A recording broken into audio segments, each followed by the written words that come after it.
It's time to stop. It's time to stop, okay? No more. Where the fuck are your parents? Who are your parents?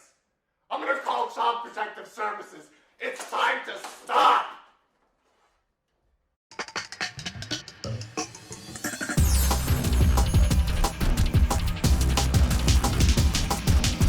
Alright guys, we're back for Silent Night, Deadly Night 4, and wow, this movie is a curveball. So the plot for Silent Night, Deadly Night 4 Initiation is that a reporter investigating the bizarre death of a woman leaped from a building in flames finds herself mixed up in a cult of witches who are making her part of their sacrificial ceremony during the Christmas season. And in case you couldn't tell, this movie has nothing to do with the first three, nothing at all. The only kind of nod to the original three is there's a part where, confusingly enough, one of the main antagonists' name is Ricky, which I don't know why they would do that, but we'll get to that later, is watching Silent Night, Deadly Night 3 on TV. I don't know if this is just the bizarre shit they pulled in Silent Night, Deadly Night 2, where they're watching footage from one of the previous movies as if it's a separate movie in universe, like, you know, he's laughing and calling it the Killer Santa movie. I don't know if it's supposed to be Silent Night, Deadly Night 3, or if they cheaped out again and just wanted to take footage from the previous movie and then just dump it into this and then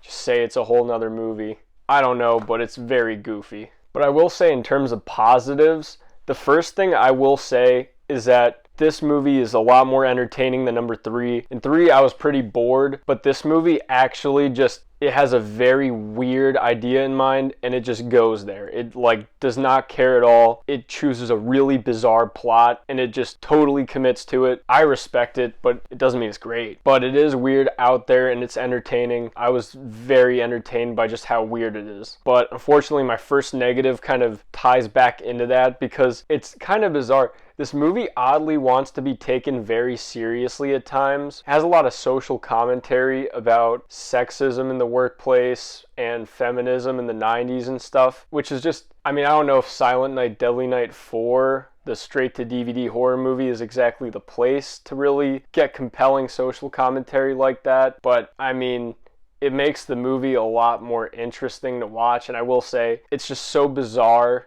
that it's entertaining, but it's that inconsistency though in the tone that just makes for such a weird watch, because it really does try to be taken seriously at times and tries to prove some kind of point, but like, it's Silent Night, Deadly Night 4 and it's just the most bizarre plot ever. But I also think too, in the end, it gets so confused about what it wants to say, because you have all these very piggish character men. The main character's boss, just, he favors the men. Her boyfriend's dad is just very cartoonishly sexist and anti-Semitic guy. A terrible dude. But then the witches are like third wave kill all men feminists. So in the end, it's just so bizarrely contrived, and I just have no idea what it's trying to say. And it makes no bones about it. These women are not supposed to be the good guy. They're trying to kill a 10-year-old boy at the end of this movie, and as some kind of statement of kill all men. It's just, it's very bizarre. It's such a weird direction to take. I think it made it more entertaining, obviously, but it's just such a weird project to kind of discuss these things in, so it falls flat, of course. But going back to something I mentioned earlier, I don't know why they decided to call the main guy antagonist that these witches prop up. I don't know why his name's Ricky.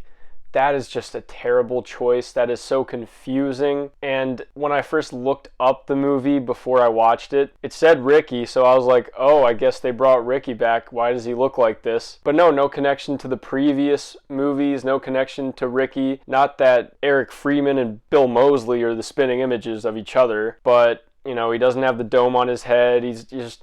There's no mention. We don't see his parents get killed again. But yeah, this movie is just seemingly completely its own thing. It's pretty much committed fully to the whole anthology Christmas horror movie aspect that this series kind of just went into in the last two. Completely its own thing. Again, it's so weird to have the character's name be Ricky. That's going to confuse people. It's just a weird choice. I really don't know what they were thinking with that. Spoiler alert, by the way, for this next part. I don't expect expert character writing, but it's just kind of weird that in the end, like, her and the little boy are just totally cool, but she completely kidnapped him, tried to kill him, and basically got his parents killed. So what's up with that? The main character is just, she's played okay, but there's nothing really special there. She's not a memorable character, and I mean, there's not really any kind of memorability to any of the characters, and her included. The witch cult is okay. I mean, I don't know, there's just not much to it. It's more about the vehicle of like the concept itself that kind of interested me and kept me entertained, and just seeing how far this plot is willing to go, because that's basically what I was just kind of keeping me invested and keeping me watching, and you know, like wondering what was going to happen, how weird was it going to get, was it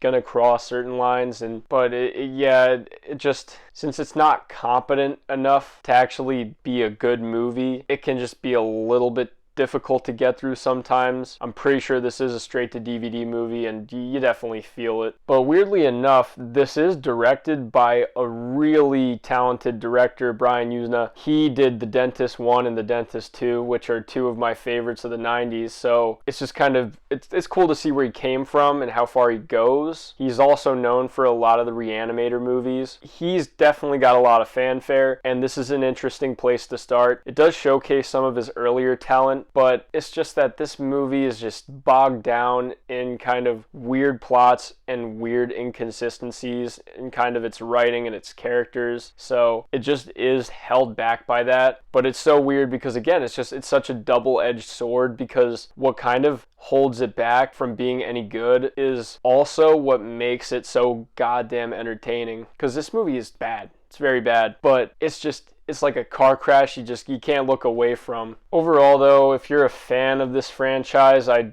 think that you'll be slightly entertained. It doesn't have anything to do with the first three, weirdly, so I guess it's just kind of a case-by-case basis if you're open to that. But I think this is a pretty big step up from 3, at least. Not amazingly, not that that's a high bar to clear, but I was more engaged and entertained throughout it. It's got weird social commentary from the 90s that's strangely placed and very outdated, and it's not like it's written in any kind of consistent way where you can derive anything from it. Not that I expected Silent Night, Deadly Night 4 to do a good job of lecturing the audience on third wave feminism, but it made for an interesting touch, and it did make it a lot more entertaining despite just how bizarre it goes there. But, you know, that's what I respected the most for it. It goes there.